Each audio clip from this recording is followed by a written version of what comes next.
وسلام على عباده الذين اصطفى. أما بعد فأعوذ بالله من الشيطان الرجيم. بسم الله الرحمن الرحيم. أفلا ينظرون إلى الإبل كيف خلقت وإلى السماء كيف رفعت وإلى الجبال كيف نصبت وإلى الأرض كيف سطحت فذكر إنما أنت مذكر لست عليهم بمسيطر إلا من تولى وكفر فيعذبه الله العذاب الأكبر إن إلينا إيابهم ثم إن علينا حسابهم. صدق اللہ العظیم. سورہ غاشیہ کی تفسیر جاری تھی جو کثرت سے جمعہ کے اندر پڑھی جاتی ہے. اللہ تبارک و تعالیٰ نے اس سورت کی ابتدا کی حل اتاک حدیث الغاشیہ. اے محمد، کیا تمہیں ڈھانپ دینے والی چیز کی خبر پہنچی ہے؟ اس کی بات یعنی قیامت کی خبر پہنچی ہے؟ اللہ تبارک و تعالیٰ نے سوال قائم کیا. قیامت کو ڈھانپ دینے والی چیز، کور کر دینے والی چیز یہ بتایا گیا ہے، کیونکہ یہ بالآخر سب کو کور کر لے گی، سب پر طاری ہو جائے گی. حل اتاک حدیث الغاشیہ. اللہ تعالیٰ نے اس کے بعد دو گروپس بیان کیے، دو طبقے. وجوہ یومئذ خاشعہ عاملۃ ناصبہ تصلی نارا حامیہ تسقی من عین آنیہ. کہ بعض چہرے اس دن ڈپریشن میں ہوں گے، مرجھائے ہوئے ہوں گے، تھکے ہوئے ہوں گے. خاشعہ، ان پر خوف کے آثار دکھائی دیں گے، لرز رہے ہوں گے، کانپ رہے ہوں گے. وجوہ یومئذ خاشعہ. اور پھر اس کے بعد انہیں کھولتا ہوا پانی پلایا جائے گا، بوائلنگ واٹر پلایا جائے گا. اور پھر اس کے بعد لیس لہم طعام الا من ضریع. ان کے لیے کھاردار درخت اور پوائزنس درخت اور فروٹ کے علاوہ کوئی اور چیز نہیں ہوگی. جو کھانا کھا رہے ہوں گے تو بھوک کی وجہ سے کھا رہے ہوں گے، کہ بہت زیادہ بھوک لگی ہوگی، لیکن لا یسمن ولا یغنی من جوع. وہ کھانا نہ انہیں موٹا کرے گا، انرجی دے گا، اور نہ وہ کھانا ان کی بھوک کو مٹائے گا. بھوک لگے جا رہی ہے، کوئی فائدہ نہیں ہو رہا کھانے کا، لیکن اس کے باوجود کھانے پر مجبور. لیس لہم طعام الا من ضریع. یہ اس آیت کو سن کر کافرین کہنے لگے، یہ بتایا گیا ہے کہ یہ ضریع جو ہے کانٹے والا درخت، ہمارے جانور اور اونٹ جو ہیں ڈیزرٹ کے اندر جب سفر کرتے ہیں تو یہ کانٹے والا درخت کھا لیتے ہیں. تو اگر ہم کو جہنم میں جانا بھی پڑا تو پھر اس صورت میں ہم بھی یہ کانٹے والے درخت محنت مشقت اٹھا کر کھا لیں گے. اس میں بڑی بات کیا ہے؟ لیس لہم طعام الا من ضریع لا یسمن ولا یغنی من جوع. دوسرا گروپ جو جنت کے اندر اللہ تبارک و تعالیٰ بھیجیں گے، وجوہ یومئذ ناعمہ، چہرے کے اندر تازگی، خوشی، نعمتوں کا اثر. وجوہ یومئذ ناعمہ لسعیہا راضیہ فی جنت عالیہ. اپنے کیے ہوئے پر خوش ہوں گے وہ، اور بلند بالا جنتوں میں ہوں گے، باغات میں ہوں گے، ہل سٹیشن پر ہوں گے. فی جنت عالیہ لا تسمع فیہا لاغیہ. کوئی بیکار کی بات وہاں نہیں سنیں گے. ایسی کوئی بھی بات کانوں میں نہیں پڑے گی جو دلوں کو تکلیف پہنچائے. نہ جھوٹ ہوگا، نہ غیبت ہوگی، نہ تہمت ہوگی، نہ گالیاں ہوں گی، کچھ بھی نہیں. لا تسمع فیہا لاغیہ فیہا عین جاریہ. اللہ تعالیٰ نے جنت کی صفتیں بیان کی کہ اس کے اندر گویا واٹر فالز ہوں گے. پانی کو بہتے ہوئے دیکھنا انسان کو پسند آتا ہے. فیہا سرر مرفوعہ، اونچے اونچے تخت ہوں گے. وَأَكْوَابٌ مَوْضُوعَةٌ، جگہ جگہ کپس رکھے ہوئے ہوں گے. اور شربت رکھا ہوا ہوگا، ڈرنکس رکھے ہوئے ہوں گے، شراب رکھی ہوئی ہوگی، وَأَكْوَابٌ مَوْضُوعَةٌ وَنَمَارِقُ مَصْفُوفَةٌ وَزَرَابِيُّ مَبْثُوثَةٌ۔ اور جنت کا یہ عالم ہوگا کہ جگہ جگہ اللہ تبارک و تعالیٰ نے تکیے سجائے ہوئے ہوں گے، گاؤ تکیے، اور اللہ تبارک و تعالیٰ نے جنت کے اندر قالین بچھائی رکھی ہوگی، مخمل کی، ویلویٹ کی قالینیں جگہ جگہ خوبصورت سی خوبصورت رگز بچھی ہوئی ہوں گی جنت کے اندر۔ یہ دو گروپس کو بیان کرنے کے بعد اب اللہ تبارک و تعالیٰ دعوت دے رہے ہیں، انسان کو دعوت دے رہے ہیں کہ ذرا مخلوق کے اندر غور کرو اور رب کائنات تک پہنچو، مجھ تک پہنچو، ففروا الی اللہ۔ اللہ تعالیٰ دوسری جگہ قرآن کریم میں بیان کرتے ہیں کہ اللہ تعالیٰ کی طرف بھاگ کر جاؤ، ففروا الی اللہ۔ تو اللہ تعالیٰ دعوت دے رہے ہیں۔ اب جیسے کہ ایک ماہر ڈاکٹر کا پتہ لگتا ہے اس کے آپریشن سے، اس کے پیشنٹ سے۔ ہم سنتے ہیں کہ بھائی فلاں ڈاکٹر ماہر ہے، تو کیسے پتہ چلا؟ بھائی اس کے جو پیشنٹس ہیں وہ سب ہمیں اچھی ریویوز دیتے ہیں، اور آرکیٹیکٹ اگر ماہر ہے تو ہمیں اس کا پتہ چلتا ہے اس کی آرکیٹیکچر سے، اس کی بلڈنگ سے، کہ وہ اس نے کیا کیا کارنامے انجام دیے ہیں۔ وہ آدمی صرف کہتا نہیں کہ میں اچھا آرکیٹیکٹ ہوں، وہ اپنے کارنامے بھی دکھاتا ہے کہ میں نے یہ بنایا ہے۔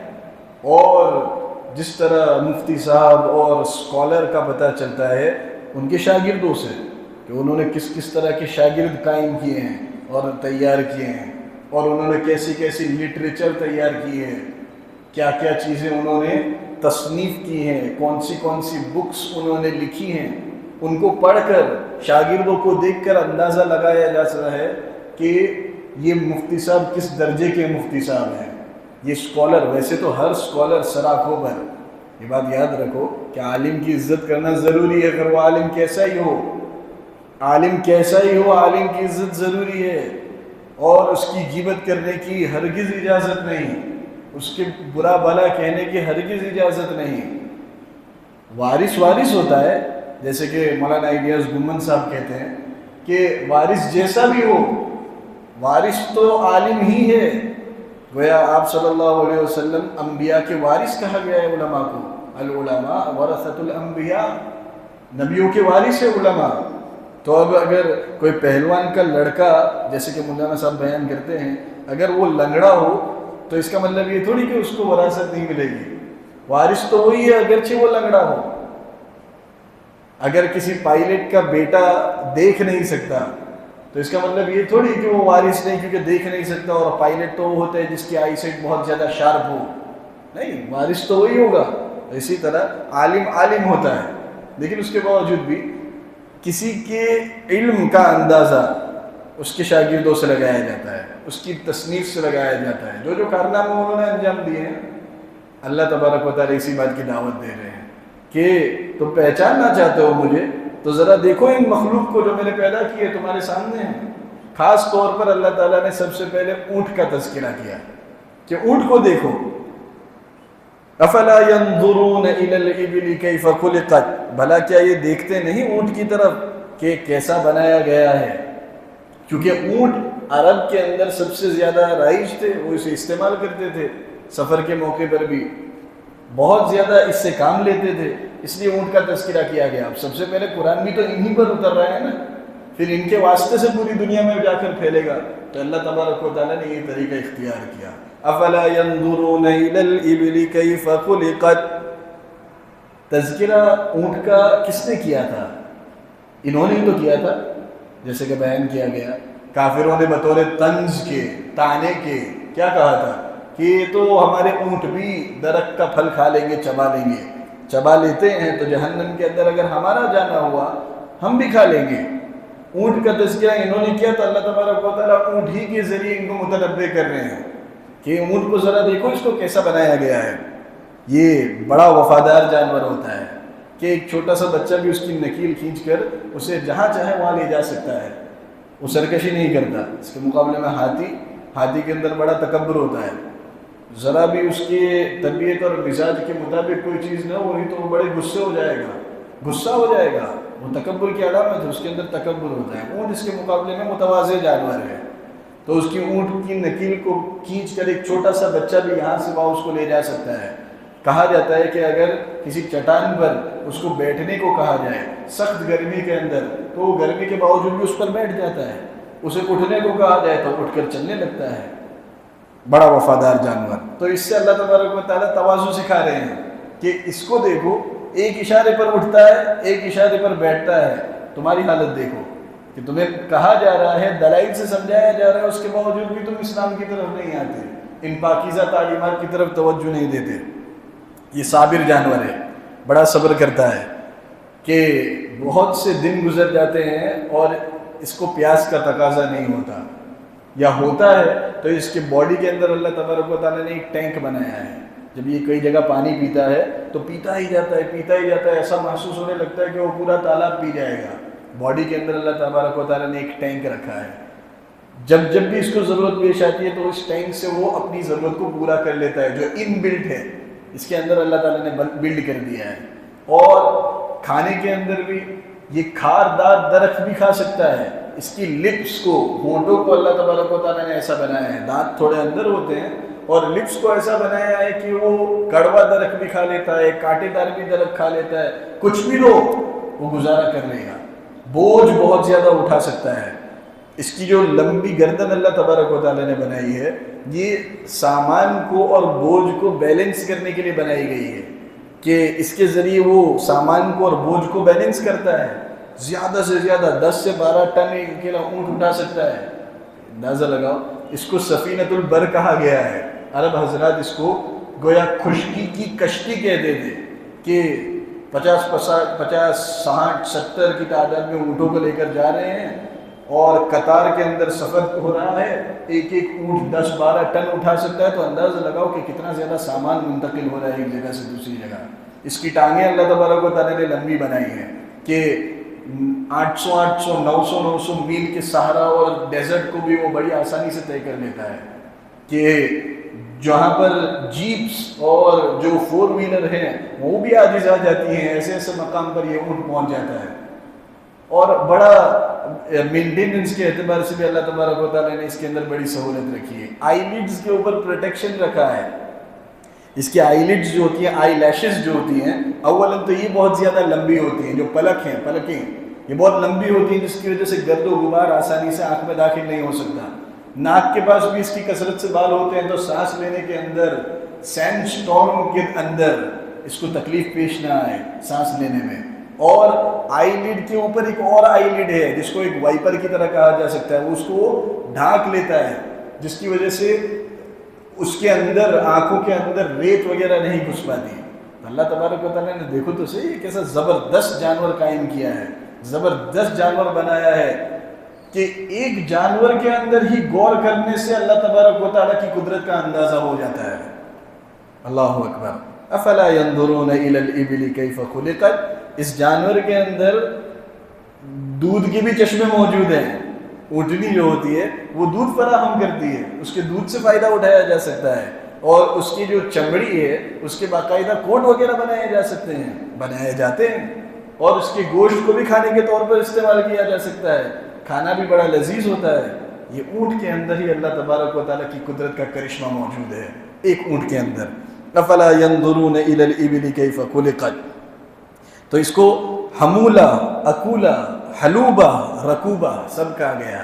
یہ رکوبہ بھی ہے، اس پر سواری بھی ہوتی ہے، یہ حمولہ بھی ہے، اس پر بار برداری بھی ہوتی ہے، اور یہ حلوبہ بھی ہے کہ اس کے ذریعے دودھ بھی دوہا جاتا ہے، اور یہ اکولہ بھی ہے کہ اسے کھایا بھی جاتا ہے۔ اللہ اکبر۔ وَإِلَى السَّمَاءِ كَيْفَ رُفِعَتْ، اور آسمان کی طرف کہ اس کو کیسے بلند کیا، کہ یہ دیکھتے نہیں، یہ آسمان جو بغیر کسی ستون کے قائم ہے، یہ چھت اللہ تعالیٰ نے قائم کر رکھی ہے۔ دنیا کے اندر آج چھوٹی سے چھوٹی عمارت بھی قائم کرنی ہو، بغیر پلرز کے وہ نہیں قائم ہو سکتی۔ اللہ تبارک و تعالیٰ نے اتنا شاندار آسمان، اور اس کے اندر ایک شاندار شینڈلیئر اللہ تبارک و تعالیٰ نے رکھا ہے، ایک سورج رکھا ہے، ایک بلب رکھا ہے جو پوری دنیا کو روشن کرتا ہے اور وقت پر برابر نکلتا ہے، اس کے نظام میں ذرا بھی تخلف نہیں، آگے پیچھے نہیں۔ یہ زبردست نظام جس نے قائم کیا، کیا تم اس کی قدرت پر غور نہیں کرتے؟ وَإِلَى السَّمَاءِ كَيْفَ رُفِعَتْ، آسمان کی طرف کو اس کو کیسے بلند کیا گیا ہے، بِغَيْرِ عَمَدٍ تَرَوْنَهَا، کوئی ستون نہیں جو تمہیں نظر آ رہا ہو، وَإِلَى الْجِبَالِ كَيْفَ نُصِبَتْ، آسمان سے نگاہ ہٹے گی تو پہاڑوں پر جائے گی.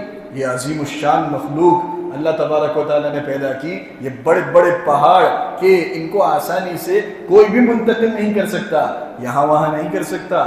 اللہ تبارک و تعالیٰ نے ان کو زمین کے اندر دیکھو تو صحیح کہ کس طرح گھاڑ دیا ہے کہ اس کی وجہ سے تمہاری زمین حرکت نہیں کرتی. یہ بڑے بڑے عالیشان قسم کے پہاڑ. وَإِلَى السَّمَاءِ كَيْفَ رُفِعَتْ وَإِلَى الْجِبَالِ كَيْفَ نُصِبَتْ وَإِلَى الْأَرْضِ كَيْفَ سُطِحَتْ، اور زمین کی طرف یہ لوگ نہیں دیکھتے کہ اس کو کیسے بچھایا گیا ہے. اللہ اکبر. دراصل اس زمین کے اندر اللہ تعالیٰ نے صرف اس کو ہموار ہی نہیں کیا، اس کو رہنے کے قابل بھی بنایا. بعض زمین کو کاشتکاری کے قابل بنایا، بعض کو رہنے کے قابل بنایا. زمین کے اندر اللہ تبارک و تعالیٰ نے زندگی کے اسباب کو مہیا کیا، بقا کے اسباب کو مہیا کیا. اس کے اندر سے آدمی نہ جانے کتنے فروٹس اور ویجیٹیبلز نکالتا ہے، نہ جانے کتنے دھات زمین سے نکلتے ہیں، ایلیمنٹس نکلتے ہیں، جس کی وجہ سے کاروبار باقی ہے، غذائیت باقی ہے. اسی سے چشمے بھی پھوٹتے ہیں. پانی کا بھی انتظام اللہ تبارک و تعالیٰ نے زمین کے اندر سے کیا ہے. وَإِلَى الْأَرْضِ كَيْفَ سُطِحَتْ، اور زمین کی طرف کہ اس کو کیسے بچھایا گیا ہے. دراصل ان سب چیزوں پر غور کر کے آدمی کو قیامت کا منظر بھی یاد آ جاتا ہے. قیامت کا منظر بھی یاد آ جاتا ہے کہ وہی آسمان ہے جس کے نیچے تمام انسانوں کو جمع ہونا ہے. یہ وہی پہاڑ ہیں جن کا تذکرہ اللہ تعالیٰ نے نہ جانے کتنی جگہ قرآن کریم کے اندر کیا ہے کہ یہ سب ریزہ ریزہ ہو کر ختم ہو جائیں گے. ہباء منبثا، اس کو اللہ تبارک و تعالیٰ بکھری ہوئی گرد و غبار کی طرح اڑا دے گا، دھنی ہوئی اون کی طرح. کل فراشل کل اہن المنفوش، اللہ تعالیٰ نے ایک جگہ قرآن کریم میں بیان کیا. پہاڑوں کو دیکھو، اس کی قدرت کا اندازہ لگاؤ، اس کی طاقت کا اندازہ لگاؤ. وہ چاہے تو پل بھر میں تمہیں زمین کے اندر دھسا دے. ان پہاڑوں کو اللہ تبارک و تعالیٰ ایک نہ ایک دن ختم کرے گا، بکھری ہوئی اون کی طرح، دھنی ہوئی اون کی طرح ان کو کر دے گا. اور اس زمین کو دیکھو، اس زمین کی چوڑائی کو دیکھ رہے ہو، اس پر اللہ تبارک و تعالیٰ تمام انسانوں کو زندہ کرے گا، ان کو قائم کرے گا. اللہ تعالیٰ نے جہاں جنتوں کی نعمتوں کا تذکرہ کیا نا، ان 4 نعمتوں کو ان 4 قدرت کی نشانیوں کے ساتھ جوڑ لو. آدمی کو سوال ہوتا ہے، اونچے اونچے فیہا سرر مرفوعہ وَأَكْوَابٌ مَوْضُوعَةٌ وَنَمَارِقُ مَصْفُوفَةٌ وَزَرَابِيُّ مَبْثُوثَةٌ. یہ اللہ تعالیٰ نے 4 نعمتیں بیان کی. اونچے اونچے پلنگ ہوں گے، آدمی ان پر کیسے چڑھے گا؟ اونچے اونچے پلنگ ہے. اللہ تبارک و تعالیٰ بیان کرتے ہیں کہ یہ اونٹ جو تم دیکھ رہے ہو، وَإِلَى الْإِبِلِ كَيْفَ خُلِقَتْ، یہ اونٹ کو ذرا دیکھو کہ اس کو تم بٹھاتے ہو تو اس کے لمبے اور اونچے ہونے کے باوجود ایک اشارے پر بیٹھ جاتا ہے. تم سوار ہو جاتے ہو اور تمہیں اونچائی پر لے جاتا ہے اور جگہ جگہ پہنچاتا بھی ہے. تو اسی طرح اللہ تبارک و تعالیٰ ایک اشارے پر ان تختوں کو بھی تمہارے قدموں پر لا دے گا. تم بیٹھ جاؤ گے ان سہریوں پر اور پھر جہاں چاہو سواری کرو گے جنت کے اندر. اور اللہ تبارک و تعالیٰ نے یہ بیان کیا کہ جگہ جگہ کپس رکھے ہوئے ہوں گے، اتنی زیادہ تعداد کے اندر کپس رکھے ہوئے ہوں گے کہ آدمی کو حیرت ہوتی ہے کہ کپس اور گلاسز جگہ جگہ موجود ہوں گے تو ان کی تعداد کتنی ہوگی. تو اللہ تعالیٰ نے کہا کہ آسمان کو ذرا دیکھو، وَإِلَى السَّمَاءِ كَيْفَ رُفِعَتْ، اس کے اندر جو ستارے نظر آ رہے ہیں ان کی تعداد بھی کتنی ہے؟ لامحدود. تو ان ستاروں کی تعداد جس طرح لامحدود ہے، وہ رکھے ہوئے کپس کی بھی تعداد لامحدود. اور یہ پہاڑ جو تمہیں نظر آ رہے ہیں نا، ان پہاڑوں پر غور کرو اور تمہیں اندازہ ہو جائے گا کہ جنت کے اندر جو جگہ جگہ تکیے نصب کیے جائیں گے ان کا عالم کیا ہوگا. اللہ تعالیٰ نے تکیوں کا بھی تذکرہ کیا اور بالآخر اللہ تبارک و تعالیٰ نے یہ کہا کہ جنت کے اندر قالین بچھے ہوئے ہوں گے، رگز ہوں گی بچھی ہوئی، کارپیٹس ہوں گی. تو یہ زمین کی طرف دیکھو کہ اللہ تعالیٰ نے جس طرح زمین کو دنیا والوں کے لیے ایک طرح کی میٹ بنایا ہے، اس کو بچھونا بنایا ہے، تو اللہ تبارک و تعالیٰ شاندار سے شاندار بچھونا جنت کے اندر بھی فراہم کرے گا. فذکر انما انت مذکر، حضور کو کہا جا رہا ہے لہذا آپ سمجھاتے جائیے، نصیحت کرتے جائیے. انما انت مذکر، آپ صرف نصیحت کرنے والے ہیں، آپ صرف ریمائنڈ کرنے والے ہیں. لست علیہم بمسیطر، آپ ان پر داروغہ، ذمہ دار، نگران، وکیل نہیں ہیں. زبردستی آپ ان سے کوئی کام نہیں کروا سکتے. آپ کا کام فقط سمجھانا ہے. جیسے کہ حضور کو تعلیم دی جا رہی ہے، حضور کے واسطے سے ہمیں بھی تعلیم دی جا رہی ہے. ہمیں بھی سمجھانا ہے ہماری اولاد کو، ہمارے دوستوں کو، احباب کو جس کے ساتھ ہم اٹھتے ہیں بیٹھتے ہیں، زبردستی کرنا یہ ہماری ذمہ داری نہیں، نہ ہم کر سکتے ہیں۔